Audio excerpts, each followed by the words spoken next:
Kita hendak membaca ayat 35 sampai dengan 41. Meskipun seluruh renungan kita akan meliput keseluruhan pasal dari ayat yang pertama sampai dengan ayat terakhir, tapi mengingat rentang panjang pasal ini, kita memilih untuk mengambil ayat 35 sampai dengan 41. Saya akan membacakan bagi kita sekalian. Yesus mendengar bahwa ia telah diusir keluar oleh mereka. Kemudian ia bertemu dengan dia dan berkata, "Percayakah engkau kepada Anak Manusia?" Jawabnya, "Siapakah dia, Tuhan, supaya aku percaya kepadanya?" Kata Yesus kepadanya, "Engkau bukan saja melihat dia, tetapi dia yang sedang berkata-kata dengan engkau, dialah itu." Katanya, "Aku percaya, Tuhan." Lalu ia sujud menyembahnya. Kata Yesus, "Aku datang ke dalam dunia untuk menghakimi, supaya barang siapa yang tidak melihat, dapat melihat, dan supaya barang siapa yang dapat melihat, menjadi buta." Kata-kata itu didengar oleh beberapa orang Farisi yang berada di situ, dan mereka berkata kepadanya, "Apakah itu berarti bahwa kami juga buta?" Jawab Yesus kepada mereka, "Sekiranya kamu buta, kamu tidak berdosa. Tetapi karena kamu berkata, kami melihat, maka tetaplah dosa." Berbahagialah kita yang mengerti firman Tuhan dan melaksanakan dalam hidupnya. Amin. Saudara-saudara, dalam bulan April ini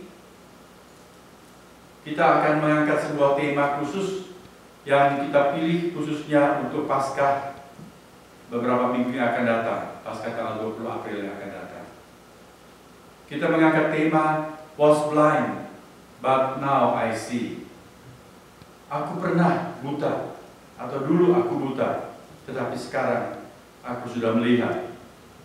Dalam beberapa minggu ini saya akan menguraikan khotbah berdasarkan tema ini. Jadi hari ini adalah seri pertama, "Was blind, but now I see." Perikop firman yang baru saja kita baca adalah bagian penutup, kalau tidak mau kita katakan sebuah klimaks, dari sebuah kisah panjang yang dicatat oleh Yohanes dalam pasal 9. Saya menganjurkan nanti saudara di rumah membaca ulang pasal 9 dan merenungkannya dan melihat betapa banyaknya hikmat yang boleh kita dapat dari bagian tersebut. Yohanes pasal 9 mencatat mengenai mujizat penyembuhan orang yang buta sejak lahir. Dia adalah seorang pengemis yang konon dilahirkan dalam keadaan buta. Kemudian ketika dia bertumbuh dewasa, tidak ada pekerjaan lain yang bisa dia laksanakan, akhirnya dia menjadi pengemis saja, meminta-minta untuk menyambung nafkah setiap hari. Dalam ayat pertama dikatakan, waktu Yesus sedang lewat. Kalau kita melihat pasal 8 ayat yang terakhir, yaitu ayat 59, waktu yang Yesus sedang lewat itu adalah waktu Tuhan Yesus menghindari dirinya dari derajat batu. Karena di ayat 59 dikatakan, lalu mereka, orang-orang Yahudi yang kalap dan tersinggung, mereka mengambil batu untuk melempari dia. Tetapi Yesus menghilang, artinya menyingkir dan meninggalkan bait Allah. Dan ketika Tuhan Yesus sedang menyingkir tersebut, dia melihat seorang yang buta sejak lahirnya. Kemungkinan besar si buta ini sebagai pengemis, dia berada di luar halaman bait Allah, menunggu-nunggu orang memberikan sedekah, orang yang pergi atau yang pulang dari bait Allah. Dan kita mengucap syukur luar biasa karena Tuhan Yesus menunjukkan dirinya di sini sebagai Tuhan yang penuh peduli. Seperti lagu kita nyanyikan di lagu apa itu judulnya? He's everything to me. Oke. Dia peduli. Dia bukan Tuhan yang jauh berada namun jauh di sana tidak terjangkau, tapi dia memperhatikan dan mempedulikan kita. Di tengah nyawanya sendiri terancam, dia berhenti sejenak dan menaruh perhatiannya kepada orang buta itu. Murid-muridnya bertanya kepada Tuhan, apakah orang ini buta karena dosa orang tuanya atau karena dosanya sendiri? Pertanyaan yang kadang-kadang tidak masuk akal. Bagaimana orang ini bisa berdosa di dalam rahim ibunya, begitu dilahirkan langsung buta? Tapi begitulah manusia, suka bergunjing, suka menghakimi, dan teologi zaman itu menganggap setiap kali musibah dan penderitaan hidup adalah hukuman dari Tuhan.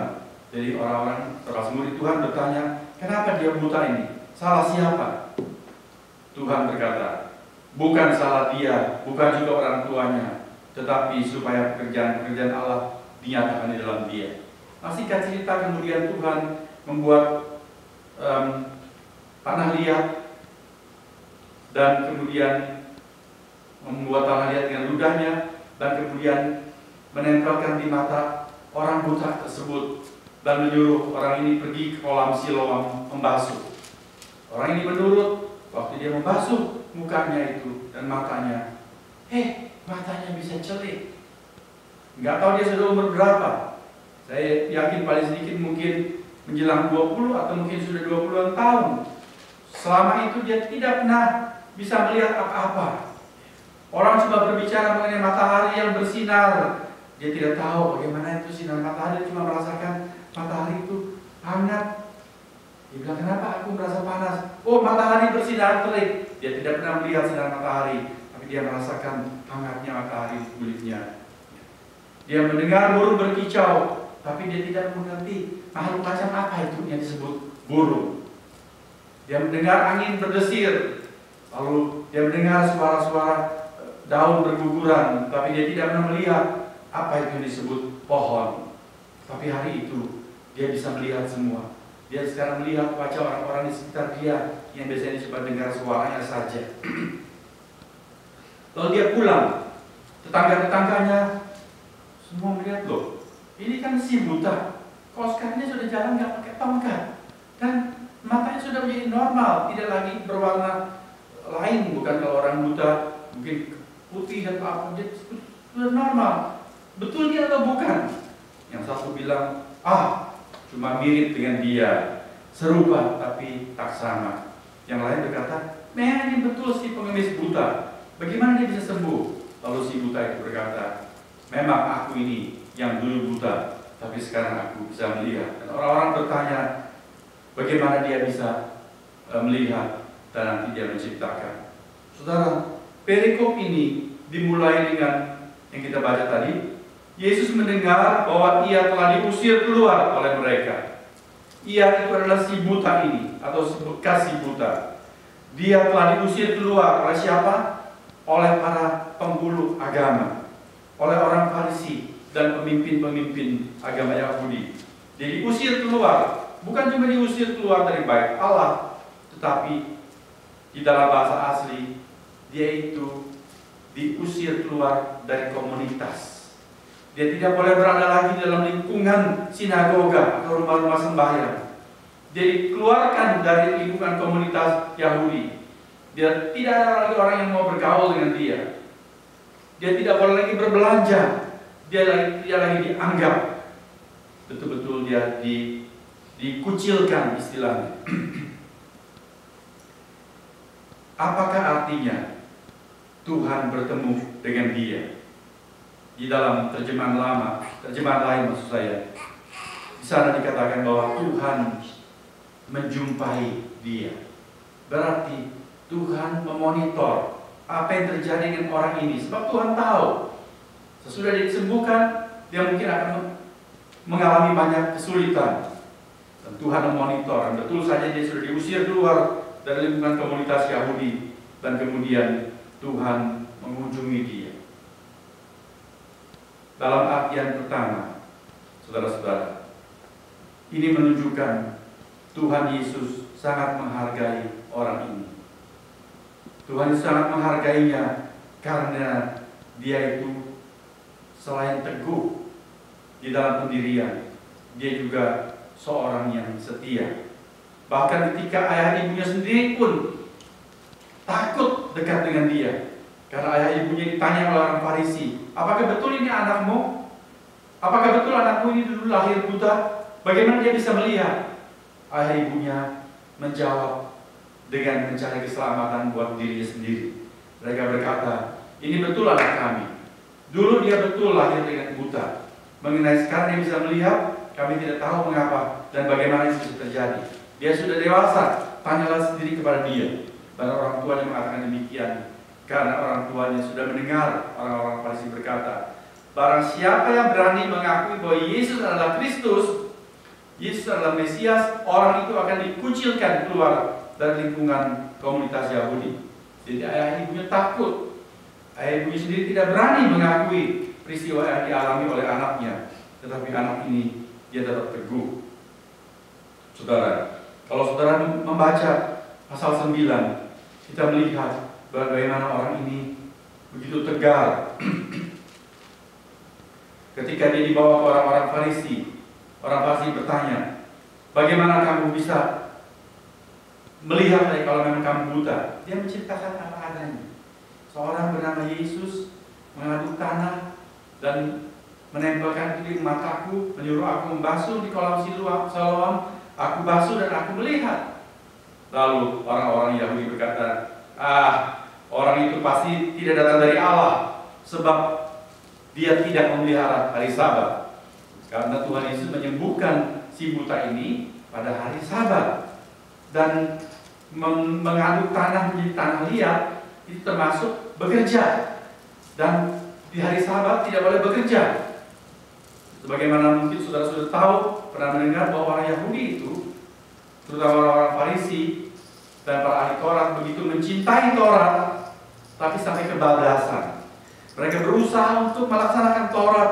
Lalu ketika firman berkata, kuduskanlah hari Sabat, jangan kau bekerja pada hari itu. 6 hari bekerja, hari perhentian harus tidak boleh bekerja. Ya, tidak boleh bekerja. Lalu mereka mencoba merinci, apa itu bekerja? Dan kemudian mereka membuat begitu banyak peraturan yang dimaksud dengan bekerja. Diberikan batasan-batasan, termasuk mengaduk tanah itu bekerja, berarti tidak boleh. Mengapa orang ini mengaduk tanah dan kemudian menyembuhkan orang? Kemudian tetapi si buta berkata, aku heran sekali kalau orang itu disanggap berdosa, kok dia bisa memelaikan mataku? Karena Allah itu tidak mungkin mendengar doa orang yang berdosa dan seterusnya. Jadi orang ini begitu gigih, dia setia, dia mempertahankan pendiriannya, dan terutama dia bersyukur dan mengungkapkan kasih kepada orang yang telah berbuat kebaikan. Ini sangat berarti baginya. Tuhan memang sangat menghargai kepribadian seperti itu. Di dalam Injil Yohanes pasal 14 ayat 21, Tuhan Yesus berkata, perhatikan saudara, barang siapa mengasihi aku, ia akan dikasihi oleh Bapakku, dan aku pun akan mengasihi dia dan akan menyatakan diriku kepadanya. Kita melihat di sini Tuhan Yesus melaksanakan firman yang dia ucapkan. Itulah prinsip Tuhan Yesus. Dia menghargai orang yang mengasihi dia dan dia menyatakan dirinya kepada orang itu. Pendeta John MacArthur di dalam khotbahnya atas bagian ini memberikan sebuah refleksi.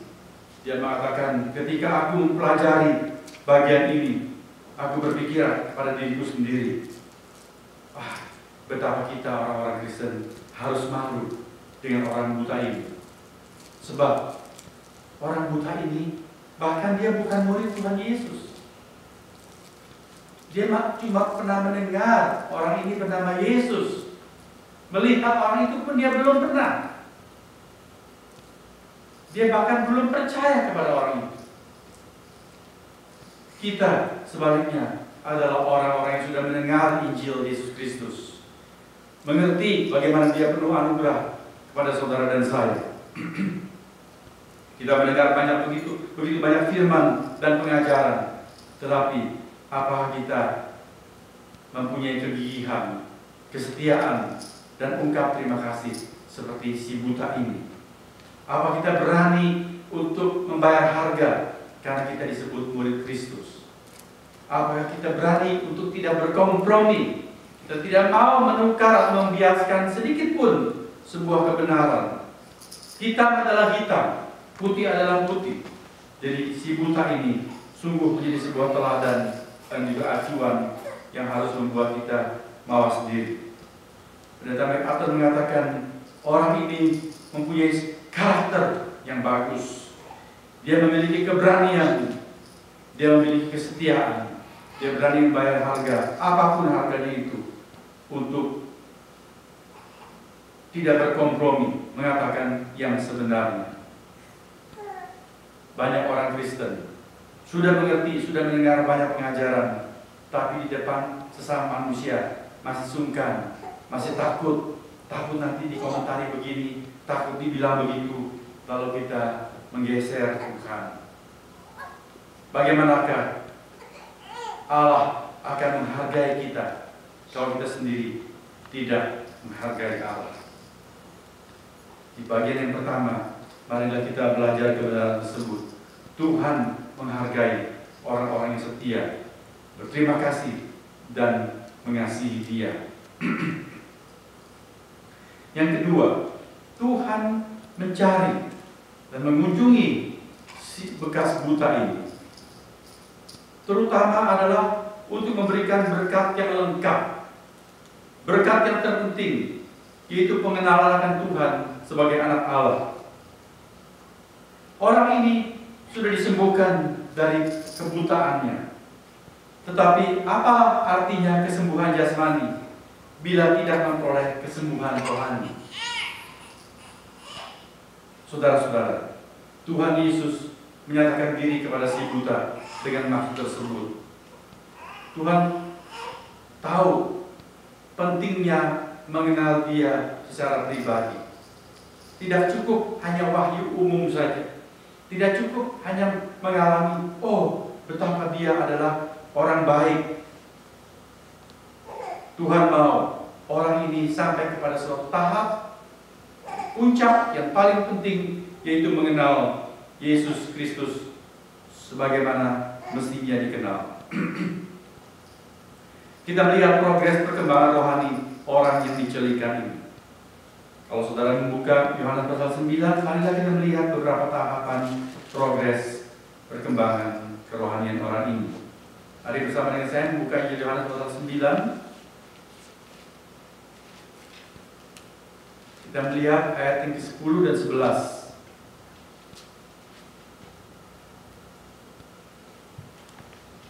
Saya bacakan. Kata mereka, tetangga-tetangganya berkata kepadanya, "Bagaimana matamu menjadi melek?" Dia menjawab, "Orang yang disebut Yesus itu mengaduk tanah, mengoleskannya pada mataku, dan berkata kepadaku, pergilah ke Siloam dan basuhlah dirimu. Lalu aku pergi dan setelah aku membasuh diriku, aku dapat melihat." Jadi di sini tahap pertama ketika orang bertanya, bagaimana kamu bisa mengalami? Bagaimana pengenalan dia tentang Yesus? Yesus hanya merupakan seseorang saja. Ada seorang yang disebut Yesus. Ada seorang yang namanya Yesus.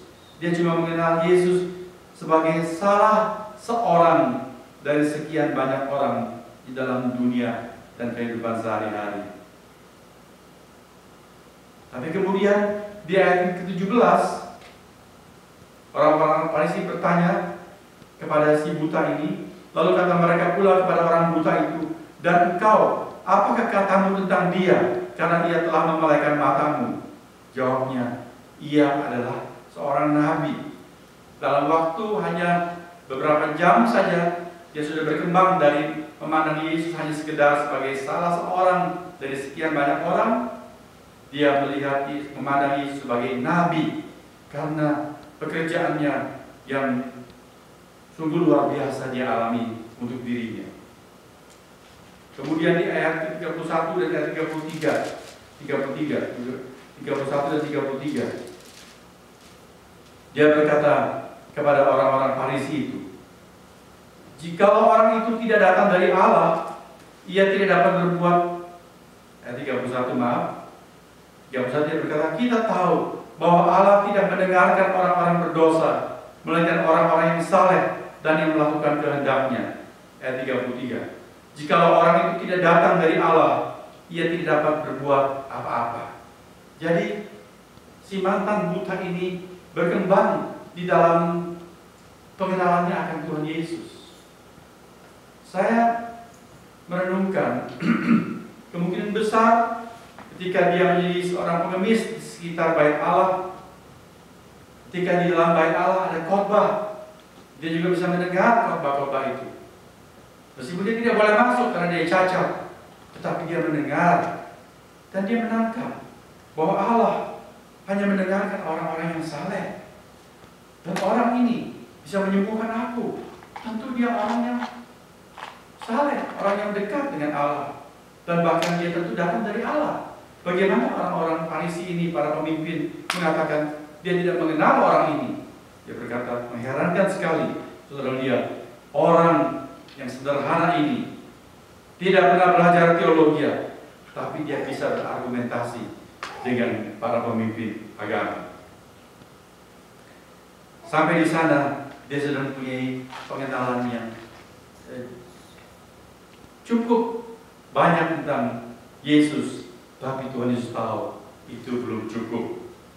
Dia memang sekarang sudah lebih baik hidupnya karena matanya sudah melek, tetapi itu bukan berarti semuanya sudah sempurna, karena dia juga akan menjadi seperti manusia lain, akan berakhir hidupnya, dia akan meninggal dunia, lalu kemana dia setelah itu? Oleh sebab itu Tuhan Yesus khusus mencarinya untuk membimbingnya sampai kepada pengenalan yang utuh dan produktif, yaitu percayakah engkau kepada Anak Manusia. Tuhan Yesus berkata di dalam ayat yang ke-36, di ayat 35, percayakah engkau kepada Anak Manusia?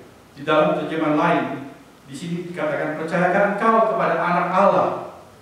Lalu kita melihat betapa terbukanya hati si mantan buta ini. Dia berkata kepada Yesus, dia tahu orang ini yang menyembuhkan aku. Dia kenal suaranya. Dia berkata, siapakah dia, Tuhan, supaya aku percaya kepadanya? Dan Tuhan Yesus berkata, engkau bukan saja sekarang bisa melihat dia, engkau sudah melihat dia, tetapi dia yang sedang berkata-kata dengan engkau, itulah dia. Langsung si buta memberikan responsnya. Dia berkata, aku percaya Tuhan. Lalu ia sujud menyembah. Saudara, kita melihat di sini suatu hal yang indah sekali, karena orang ini tidak menyia-nyiakan kairos, tidak menyia-nyiakan kesempatan anugerah. Tuhan menyatakan dirinya secara istimewa kepada orang itu. Dan dia bukan hanya mengaku percaya, namun dia langsung mengungkapkan sikap yang sepatutnya. Dia sujud di kaki Tuhan Yesus. Dia tersungkur di sana. Dia terpuruk di depan Tuhan Yesus. Dia menyembah dia. Itulah suatu berkat yang indah, yang sempurna, yang lengkap buat dia. Dia bukan cuma disembuhkan mata fisiknya, tapi dibukakan mata rohaninya. Dia boleh mengenal Tuhan Yesus. Saudara, dalam bagian kedua ini, marilah kita menangkap sebuah pola paten, pola dasar yang harus kita perhatikan di dalam melangsungkan ministry. Kita melangsungkan pelayanan, kita harus lengkap. Kita menolong orang bukan cuma untuk hal rohani, tetapi juga hal jasmani. Menolong orang bukan cuma untuk kebutuhan hidup, tapi juga untuk kerohaniannya. Harus ada keseimbangan dan keutuhan yang lengkap. Kalau kita cuma omong saja, Tuhan itu baik, setelah percaya Tuhan Yesus dari dunia ini masuk dalam surga, tetapi orang itu hidup dalam keseharian yang susah, dia tidak tercukupi kebutuhan sehari-harinya. Bagaimana dia bisa merasakan Tuhan itu baik kalau tidak kita menjadi penyalur berkat Tuhan pada? Saya pernah bercerita tentang seorang anak di India. Suatu hari dia punya saudara sekandungnya sakit. Keluarga mereka miskin sekali. ibunya berusaha pinjam uang dan sebagainya untuk mengobati si kecil ini, tapi tidak ketolongan. Lalu saudaranya ini meninggal dunia. Sesudah saudaranya meninggal dunia, tetangga-tetangga datang ikut berkabung dan membawa makanan-makanan, sehingga si miskin ini, termasuk anak ini, bisa makan enak pada hari-hari perkabungan itu. Kemudian dalam kesempatan yang lain, saudaranya yang satu lagi, dia punya beberapa anak, sakit lagi. Ibunya sedih sekali sebab anak ini semakin kurus dan kelihatan semakin lemah. Kemudian si Lela kecil ini berkata, "Mama, apakah dia juga akan meninggal lagi? Kalau dia meninggal, nanti kita bisa makan enak lagi." Saudara lihat, kata-kata anak kecil itu begitu mengharukan. Dia tidak mengerti apa-apa. Dia cuma merasakan hidup yang susah. Setiap hari, syukur kalau bisa makan 5 kali. Kadang-kadang mereka tidak makan karena tidak punya apa-apa. Tetapi tetangga-tetangga itu hanya memberikan perhatian ketika ada suasana perkabungan. Kalau kita hanya melangsungkan kebaikan-kebaikan kita pada acara-acara yang tradisional, termasuk perkabungan seperti itu, maka Injil tidak cukup diberitakan secara seimbang. Marilah kita menjadi berkat, bukan cuma untuk bicara hal-hal rohani, tetapi juga untuk kebaikan-kebaikan yang nyata. Tuhan mau kita seimbang seperti itu. Tuhan melaksanakan keseimbangan di sini. Orang yang sudah disembuhkan secara jasmani, sekarang juga dia disembuhkan secara rohani. Dia tercelik mata rohaninya, dan dia tahu bahwa Yesus adalah anak Allah, Sang Mesias itu. Ini sudah dengar Mesias akan datang, tetapi sekarang Mesias itu sudah menjumpai dia dan dia percaya. Yang ketiga, bagian penutup dari pasal 9 ini merupakan sebuah klimaks dari pelayanan Tuhan Yesus untuk seorang buta ini. Karena melalui kasus ini, Tuhan Yesus dengan serius hendak mengangkat dan mengajar sebuah topik yang vital. Dan kalau topik ini tidak dimengerti dan dialami secara positif, maka dia menjadi topik yang fatal di dalam kehidupan seseorang manusia. Tuhan sedang mengajarkan topik mengenai kebutaan dan kecelikan rohani, mengenai spiritual blindness and spiritual sight. Saudara-saudara, topik kebutaan adalah sebuah pokok bahasan yang penting dalam keseluruhan Alkitab. Kebutaan seringkali menjadi sebuah metafora, sebuah kiasan rohani untuk mengungkap ketidakmampuan manusia melihat kebenaran ilahi, baik mengenai kepribadian Allah maupun jalan keselamatan menurut cara Allah yang spesifik. Seorang yang buta, dia tidak bisa melihat alam ciptaan Tuhan. Tetapi orang yang buta rohani, dia tidak bisa melihat wahyu Allah melalui ciptaan. Kalau orang yang buta secara fisik, jelas dia tidak bisa melihat semua ciptaan Allah itu. Sedangkan Allah mengungkapkan dirinya melalui alam semesta yang diciptakan. Jikalau seseorang dengan rendah hati memikirkan, merenungkan alam semesta yang begitu teratur, maka dia pasti akan mendapat suatu pencerahan, paling tidak wahyu umum. Pasti ada satu pribadi yang maha bijak, maha pandai, maha intelligence, maha kuasa. Sebab kalau tidak, bagaimana bisa mengatur alam semesta begitu cermat, begitu rapih, begitu tertata dengan sangat sempurna sekali. Orang yang buta tidak bisa melihat langit yang biru dan cerah. Tetapi orang yang buta rohani, meskipun melihat langit, tidak bisa menemukan siapakah di balik langit biru itu. Apakah ada sorga di balik langit biru itu? Saudara-saudara, maka penting sekali untuk kita mengerti bagian ini. Secara jasmania, di dalam dunia ini, lebih banyak orang yang celik, orang yang bisa melihat dibandingkan orang buta. Betul? Orang buta memang sangat kesian sekali, tapi dengan jumlah orang yang bisa melihat, orang buta itu jumlahnya kecil, jumlah sedikit. Tetapi secara spiritual, setiap orang membawa cacat genetik, yaitu kita masing-masing, saya dan saudara, kita dilahirkan buta secara rohani. Sebab ketika kita dilahirkan, kita membawa dosa, dan dosa itu membuat kita buta rohani. Kita paling tidak cuma bisa mengerti wahyu umum tentang ada pencipta, tapi siapakah itu pencipta? Kita tidak tahu. Bagaimanakah kita dapat diselamatkan? Bagaimana kita dapat diterima oleh sang pencipta itu? Kita tidak tahu. Oleh sebab itu, di dalam wahyu umum, di dalam dunia ada begitu banyak aliran kepercayaan dan sistem agama. Dengan berbagai cara, orang berusaha untuk memperkenankan Dia yang maha tinggi dan maha kuasa itu, supaya kita boleh diterima.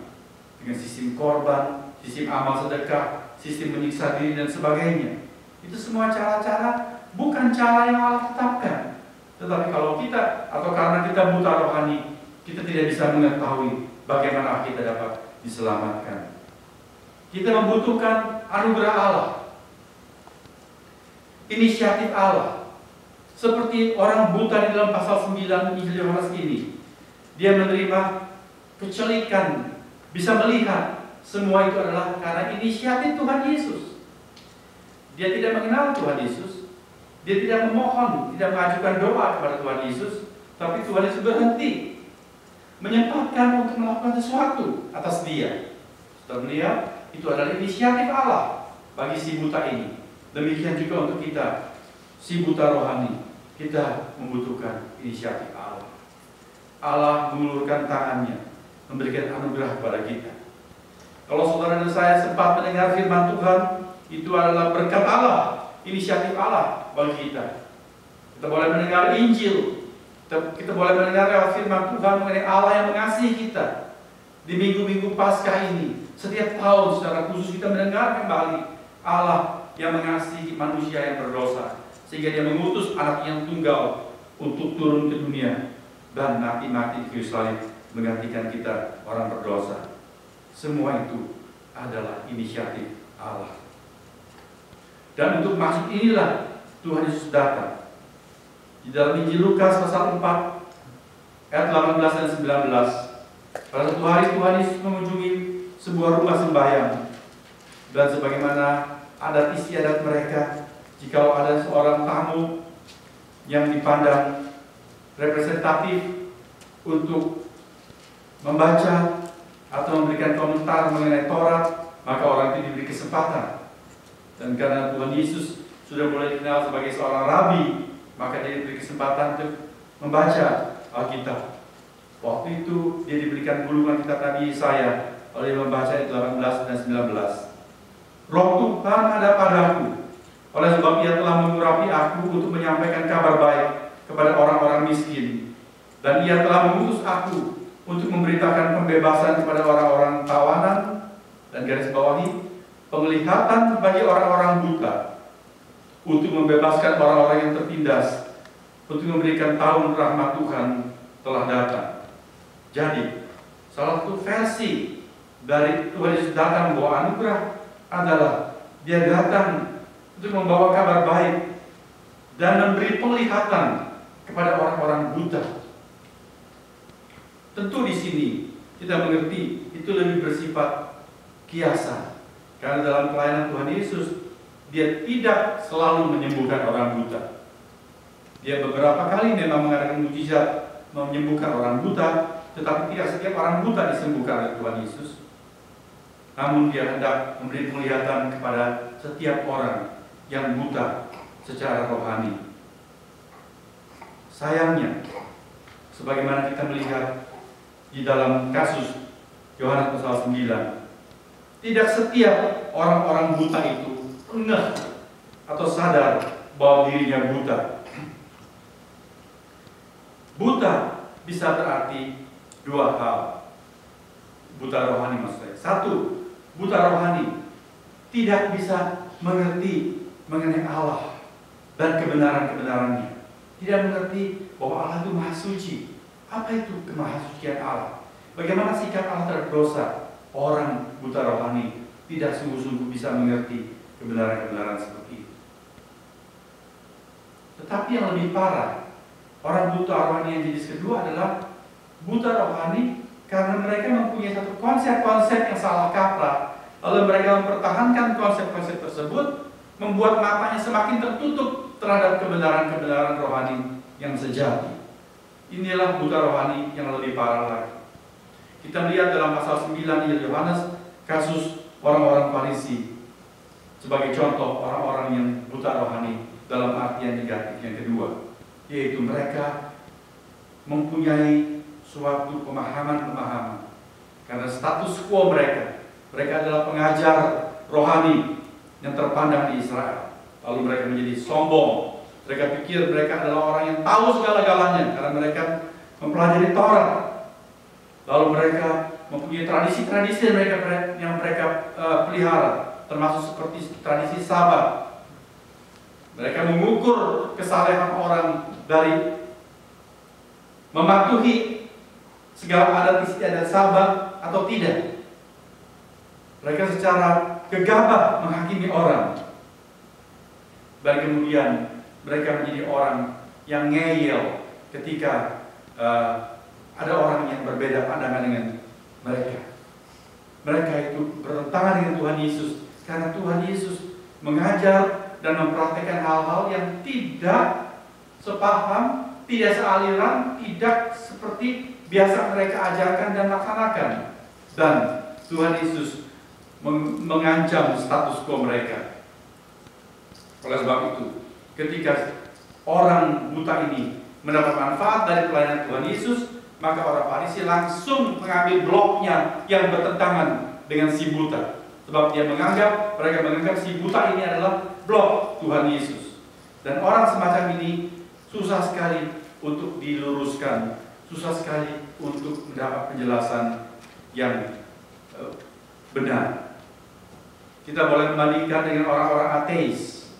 Mereka berangkat dari premis yang mereka yakini sendiri bahwa tidak ada Allah. Kalau begitu bagaimana alam semesta ini bisa jadi seperti ini? Wah, lalu mereka mengadakan teori-teori Big Bang teori dan sebagainya.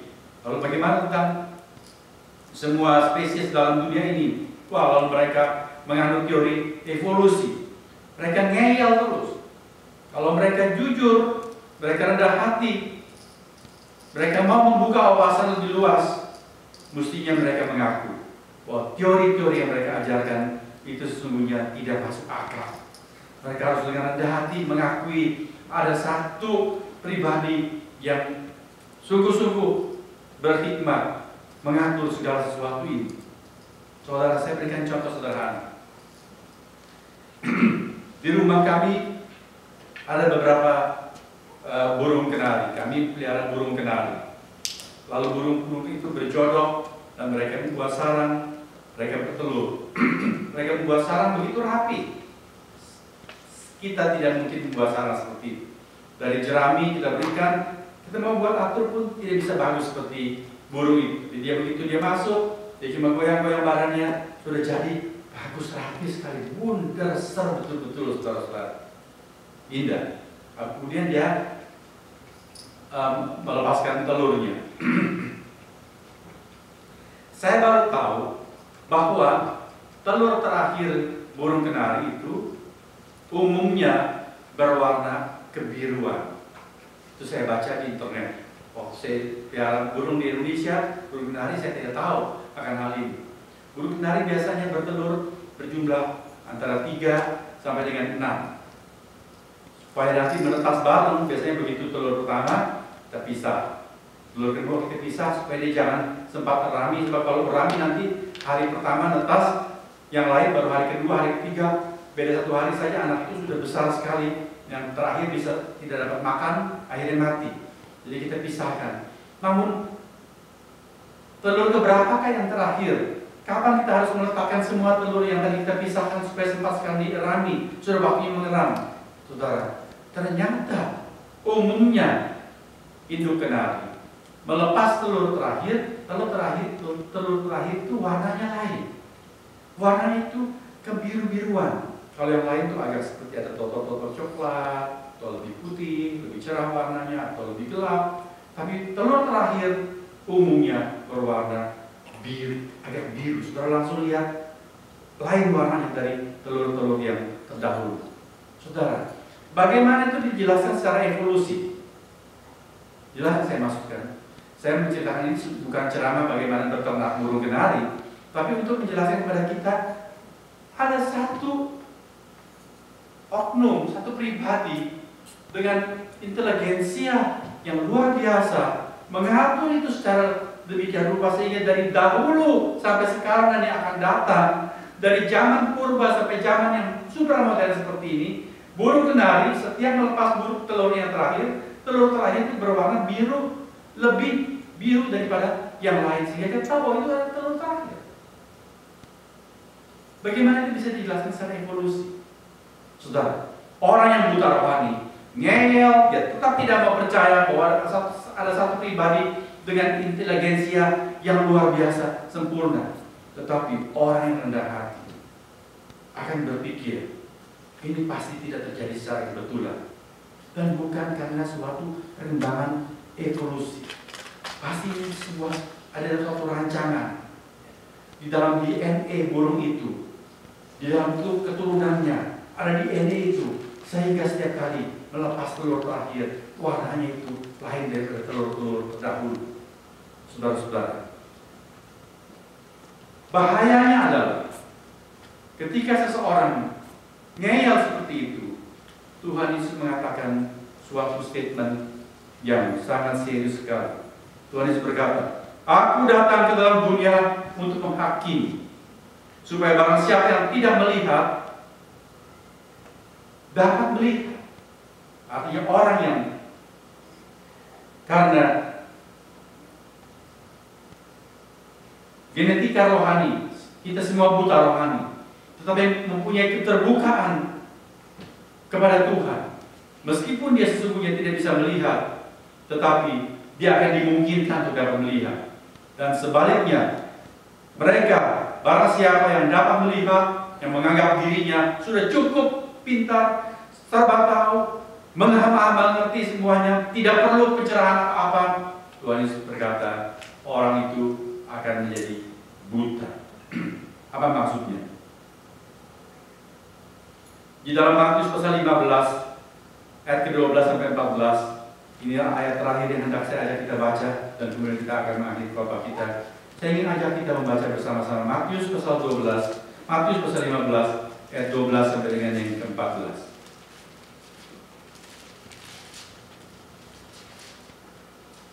Mari kita baca bersama. Matius 15 ayat 12 sampai dengan ke-14. Kalau saudara-saudara menemukan, dengan saya bersama-sama kita membaca. Maka datanglah murid-muridnya dan bertanya kepadanya, "Engkau tahu bahwa perkataanmu itu telah menjadi batu sandungan bagi orang-orang Farisi?" Jawab Yesus, "Setiap tanaman yang tidak ditanam oleh Bapakku yang di sorga akan dicabut dengan akar-akarnya." Ayat 14. "Biarkanlah mereka itu. Mereka orang buta yang menuntut orang buta.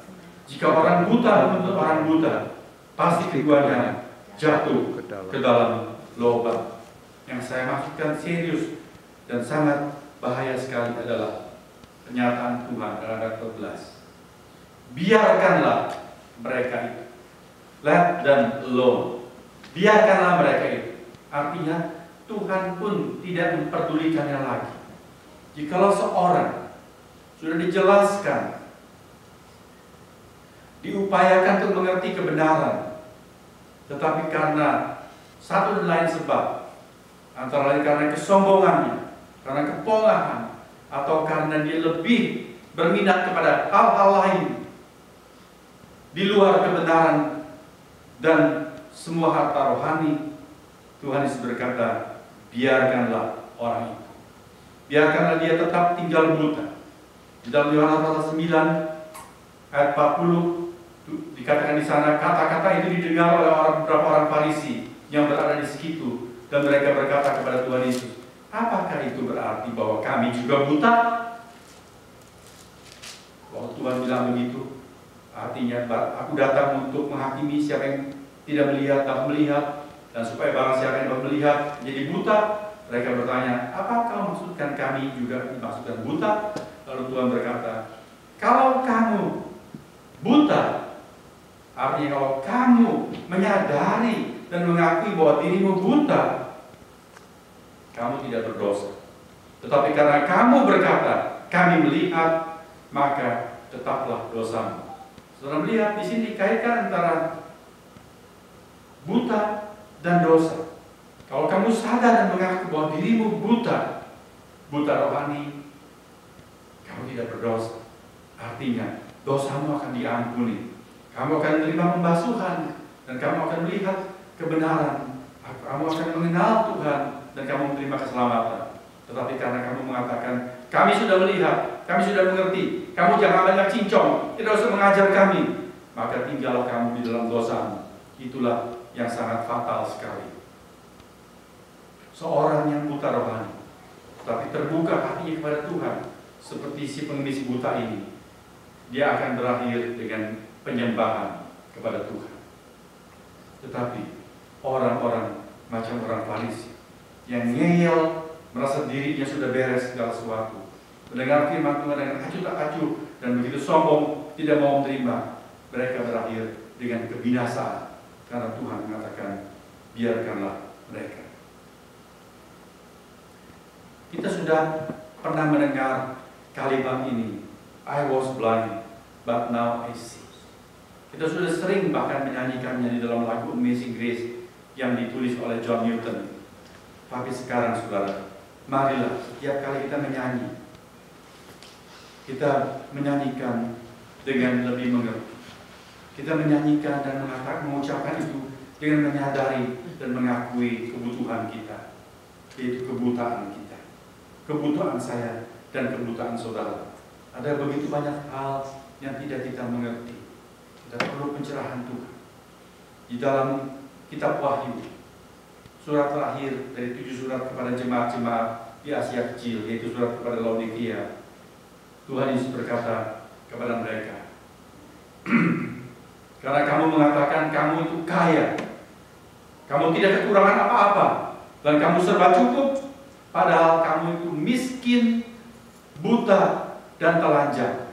Saudara lihat, Tuhan memperingatkan jemaat Tuhan, janganlah sombong, jangan merasa diri sudah pintar dan serba cukup, lalu tertutup kepada Tuhan hatinya, melainkan marilah kita sadar dan mengaku kebutaan kita. Maka kita akan dapat dengan penuh sukacita dan syukur atas anugerah lawatan Roh Kudus yang menggugah hati kita untuk percaya. Maka kita bisa berkata seperti si buta, aku tidak tahu siapa dia, aku tidak tahu bagaimana dia menyembuhkan aku selain dengan tanah berlumpur itu dan aku membasuh. Tapi satu hal aku tahu, dulu aku buta, sekarang aku sudah melihat. Dia sudah berbuat baik kepadaku. Dulu aku buta, tapi karena lawatannya, sekarang aku bisa melihat. Lebih-lebih kita yang mendapatkan berkat anugerah berlimpah-limpah dari Tuhan, marilah kita lanjutkan dengan menyembah, mengikut, dan melayani Dia dengan penuh syukur. Setiap kali ingat, I was blind, but now I see. Karena anugerah yang ajaib. Amin, saudara-saudara. Kiranya kita menjadi penyembah, pengikut, dan pelayannya yang setia.